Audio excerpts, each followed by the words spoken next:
Is speaking English to a computer for 90 seconds your idea of hell?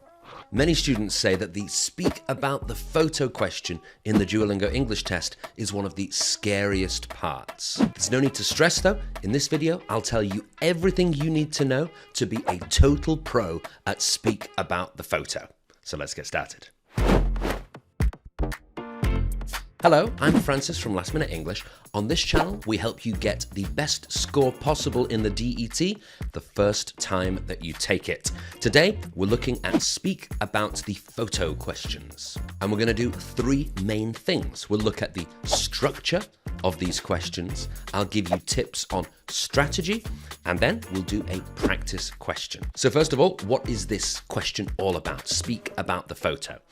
Well, the clue is in the name. You're going to speak, wait for it, about the photo.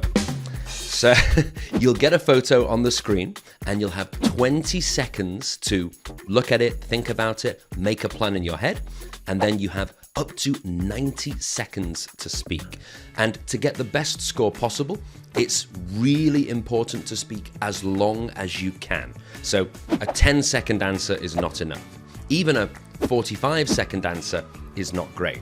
We want to aim for 75, 80, even 85 seconds. So now we know in general what the question is all about. Let's look at 4 important tips to help you get the best score possible. The first one is to structure your response. That means make it nice and organized. So for example, if you start like this, what do you think? Good or bad? I guess she has brown hair and they are wearing white shirts. So that's not a great start. First of all, who are we talking about? We haven't even introduced the people in the photo. So for a better structure, I've got a 5-question strategy that you can use. And if you just answer these questions, you'll already have a really good organized answer. So let's quickly look at these questions. The first one is, what is going on in the photo? What is happening? Then you can answer, who is doing what? So who are the people and which parts of the action are they doing?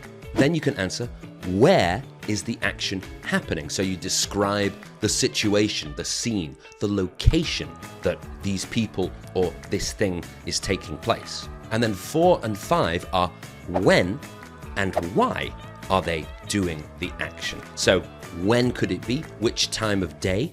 Which season? And then why, like why are they doing the thing that you can see them doing? So let's do a little bit of practice of the first one of those. Remember, the first one is what is going on in the photo. So this can just be a fairly simple sentence. You give an overview, an introduction in quite a general way to what you can see in the photo. So I want you to take 20 seconds. I want you to look at this photo and I want you to make 1, maybe 2 sentences to say what is going on. Okay? Have a try at that now.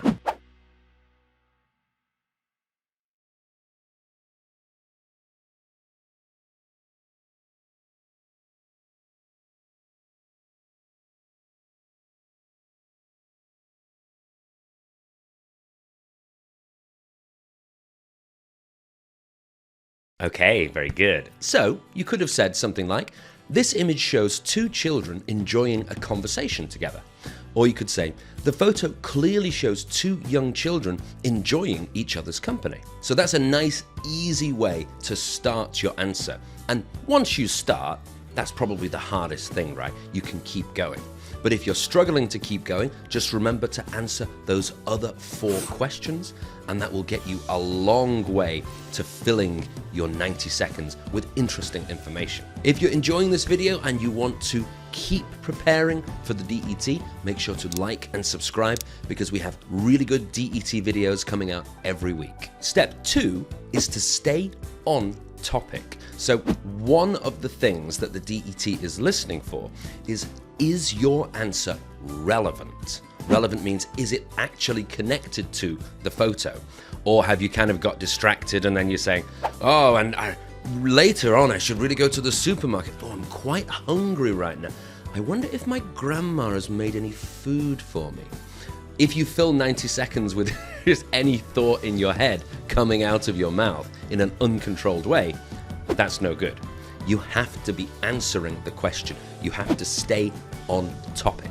So let's see how well you can identify when things are relevant and when they're not relevant to the question. I've got 4 sentences for you. They're all about that same photo of the 2 children. I want you to decide which sentence is not related. Which one should we not say in our answer? I'm going to give you 30 seconds to look. Have a try now.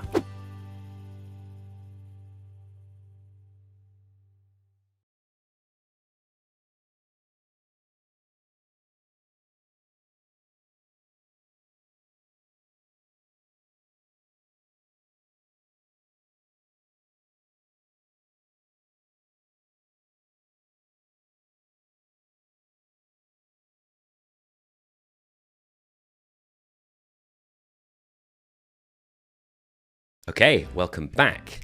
So I would say that number 2 is the irrelevant, the not relevant sentence, because it starts talking about the material of their shirts and then the history of that material. So it's not really relevant. And particularly if we say another sentence about like the history of cotton and maybe other types of materials that clothes can be made from, even if your vocabulary is amazing, your pronunciation is fantastic, it doesn't matter. It's not focused on what you can see in the photo, okay? So if you find yourself slipping off target, come back, get back on topic. Now you might be thinking that numbers 3 and 4 were also not exactly describing what is in the photo, and that's true. So 3 says, the photo captures a sense of youth and positivity. And the 4th one says, it reminds me of my own childhood. It's true that they're not directly describing the 2 children, but they are connected. So one of them is talking about a memory that we have, and the other one is talking about the feeling of the photo. So both of them have some connection, but the history of cotton, not really connected. Step 3 is to use modals of speculation. So, fine, right? Don't need to explain any more. You know modals of speculation, right? So, in case you're like me and you're not really sure what that means, modals of speculation are words that show that you're not quite sure what's happening. So there'll very often be certain details in the photo where you kind of have to guess, like when you're talking about when the photo was taken, which time of the day, or where they are. It's more of a guess than actually knowing, but that's a good thing. We can actually use higher level language when we're describing that we're not sure about a detail. So modals of speculation are words like must, could be, might be, definitely aren't. It's when we're saying how likely something is. So we could make some sentences like this. We could say, they must be around 3 years old. So if we say must, we're pretty confident. Or we could say, they might be twins as they look around the same age. So we're not sure, but it's a possibility. Or we could say, it can't be wintertime because they're lightly dressed. So if we say it can't be, we're pretty sure, maybe 95% sure that that is true. So talking about things you're not sure about is a really good way to keep talking. And actually, keep talking is step 4. You have to extend your response. Remember what I said? We don't want a 20-second or a 30-second answer.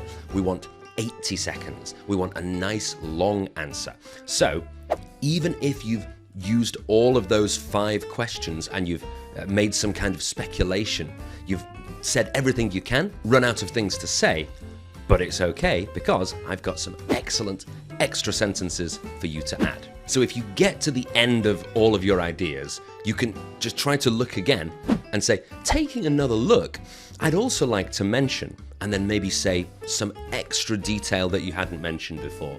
Or you could say, I didn't notice it before, but, maybe I didn't notice it before, but the girl, it looks a little sad.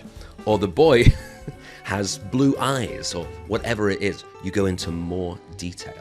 And referring back to what I said about and then you mention something that you'd said quickly before, and you can go into more detail, add extra points about that previously said point. So those are our 4 important steps that you should take to give a really good answer.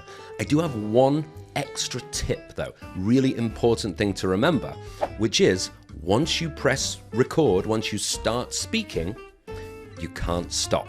There is no button to stop and try again. You only get one opportunity. So if you make a little mistake, just keep going. If you can, you just go back and correct it. Like if you were saying, yesterday I yesterday I went, you can do a little correction. But if you think, oh, the answer's not going so well so far, there's no chance to go back and start again. You have to improve it. You have to keep going till the end. All right? Super important to remember.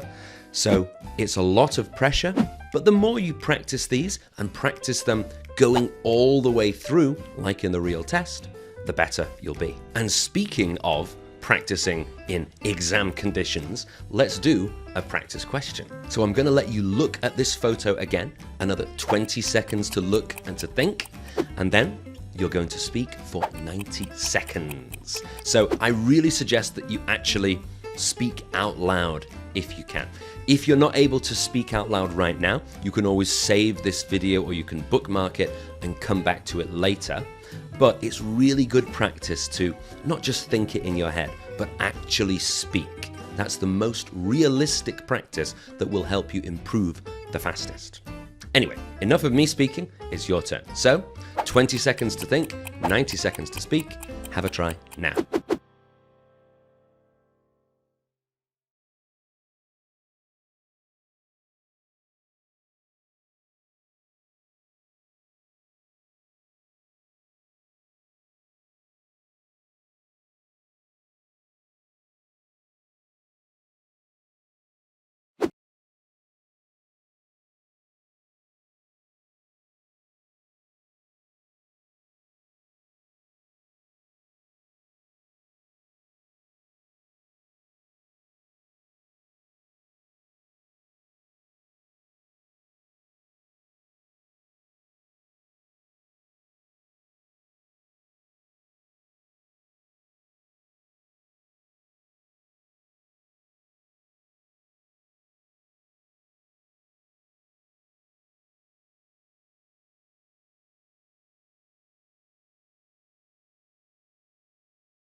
Okay, so welcome back.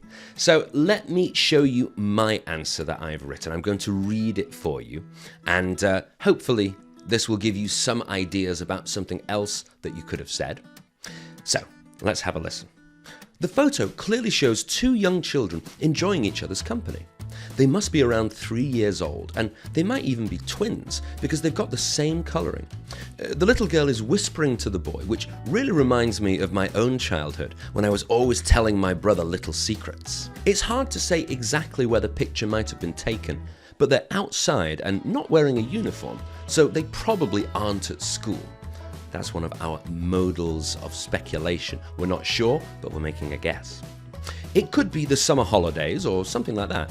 I know it's very typical at that time of year for parents to take their kids to a city park or play area. In any case, the picture was certainly taken during the day, and the children don't look cold, so I guess the temperature is pretty pleasant. Overall, the photo captures a sense of youth and positivity. In fact, I didn't notice it before, But I'd also like to mention how cheeky the little boy's smile looks. Maybe the girl is telling him a joke rather than a secret. So there we go. That is your introduction to Speak About the Photo. If you have any questions about Speak About the Photo or anything, you can always leave me a message here in the comments.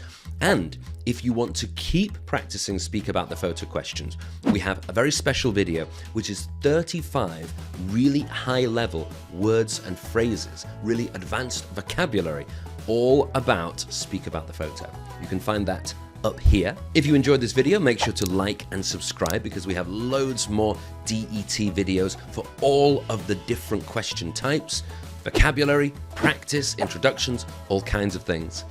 I'm Francis from Last Minute English. Thank you very much for watching. Good luck in your DET, and I'll see you next time.